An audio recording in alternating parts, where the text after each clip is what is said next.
ভালো মন্দ যাই খাই ভর্তা হলে আর কিছুতে নাই।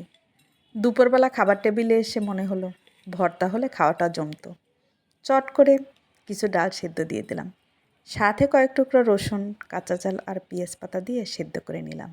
কয়েকটা শুকনো চাল তেলে সাথে কাঁচা পেঁয়াজ এবং আচারের তেল দিয়ে মেখে প্লেটে নিয়ে নিলাম। সাথে কেটে রাখা এক টুকরো ডিম। ব্যাস, খাওয়াটা জমে গেল। ভালো মন্দ যাই খাই ভর্তা হলে আর কিছুতে নাই।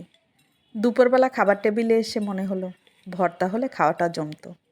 চট করে কিছু ডাল সেদ্ধ দিয়ে দিলাম, সাথে কয়েক টুকরো রসুন, কাঁচা চাল আর পেঁয়াজ পাতা দিয়ে সেদ্ধ করে নিলাম।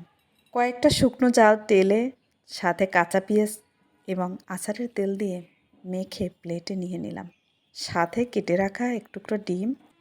ব্যাস, খাওয়াটা জমে গেল। ভালো মন্দ যাই খাই ভর্তা হলে আর কিছুতে নাই। দুপুরবেলা খাবার টেবিলে এসে মনে হলো ভর্তা হলে খাওয়াটা জমতো। চট করে কিছু ডাল সেদ্ধ দিয়ে দিলাম, সাথে কয়েক টুকরো রসুন, কাঁচা চাল আর পেঁয়াজ পাতা দিয়ে সেদ্ধ করে নিলাম। কয়েকটা শুকনো চাল তেলে সাথে কাঁচা পেঁয়াজ এবং আচারের তেল দিয়ে মেখে প্লেটে নিয়ে নিলাম। সাথে কেটে রাখা এক টুকরো ডিম। ব্যাস, খাওয়াটা জমে গেল।